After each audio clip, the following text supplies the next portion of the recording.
sumie nie mam pojęcia, jak to się włącza.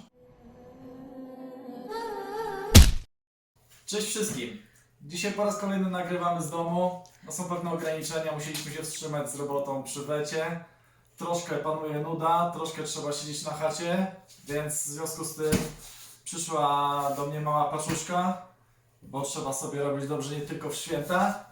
No i cóż, widzieliście już na naszych mediach społecznościowych ten karton. Niektórzy wiedzą, co jest w środku, niektórzy nie. Tak więc oficjalnie otwórzmy. Łobuz, pomagasz? Tak? W pudełku znajduje się drugie pudełko! Yeah! Ileż można grać na myszce?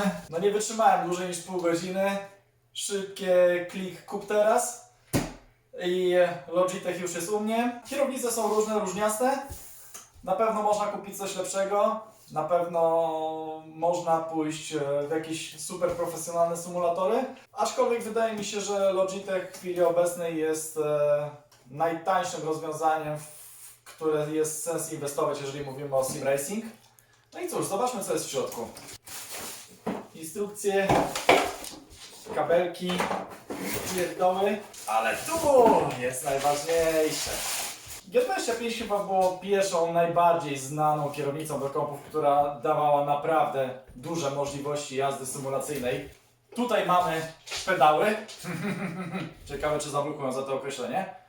Jak widać, jest to sprzęgło, więc jest fajnie. W tej wersji nie ma skrzyni biegów zwykłej manualnej z wajchą. Są tylko łopatki. Na chwilę obecną nie ma ręcznego, ale od czegoś trzeba zacząć. Dobra, to podłączamy.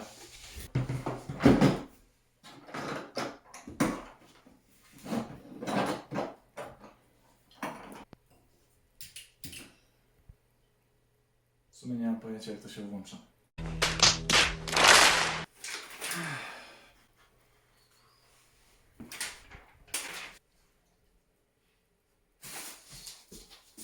I może podłączyć do prądu? Dobra, w końcu udało się to ogarnąć. Okazuje się, że pomimo tego, że Logitech jest najprostszy ze wszystkich kierownic, to nie jest to kierownica, którą się po prostu podłącza i działa. Nie działało sprzęgło, aczkolwiek okazało się, że rozwiązanie jest całkiem trywialne, bo trzeba po prostu zainstalować oprogramowanie dostępne na stronie do konfiguracji kierownicy i tak naprawdę wszystko jest już dostępne. Cała kierownica działa. Mamy odpalone Assetto Corsa. Ściągnąłem paczkę samochodów dostępnych z Drift Corner Grand Prix, bo uważam, że trzeba się uczyć na tym, na czym jeżdżą najlepsi. I przy okazji udało mi się znaleźć trasę, która jest mi bardzo bliska, czyli Autodrom Pomorze. No i cóż, zobaczmy, jak to działa.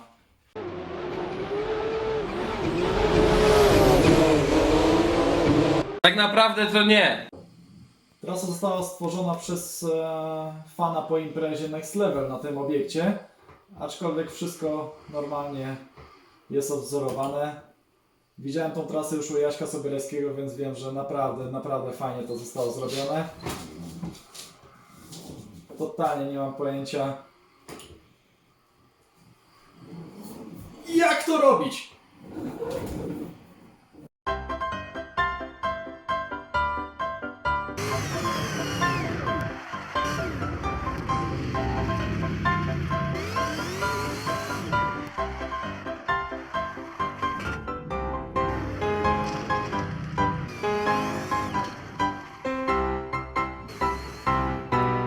Wtedy zorientowałem się, że coś idzie tutaj bardzo nie tak i chyba warto zacząć od słabszego auta oraz podstaw, które dadzą możliwość wyczucia, z czym to się tak naprawdę je.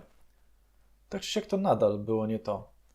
Zasięgnąłem więc języka u osób, które wymiatają faceto i dzięki temu mogłem w końcu skończyć walkę z kierownicą. Teraz pozostały tylko żmudne powtórzenia i nauka.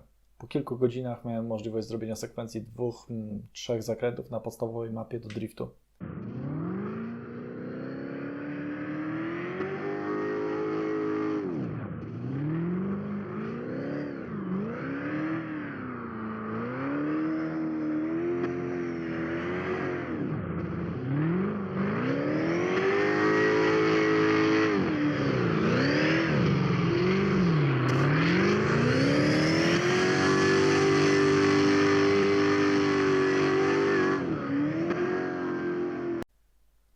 Tak więc po tym wszystkim przyszła pora na małą refleksję. I chcę podkreślić, że są to moje subiektywne odczucia i spostrzeżenia.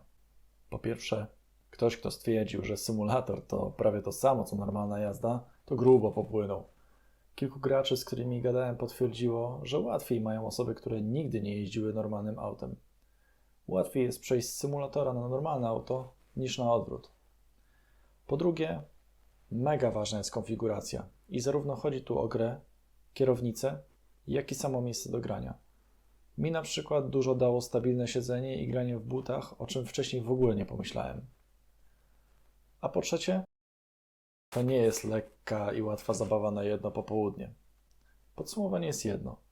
Należy włożyć bardzo dużo ciężkiej pracy, aby coś wyglądało na mega łatwe. Ja nie odpuszczam i walczę dalej. Do następnego. Cześć!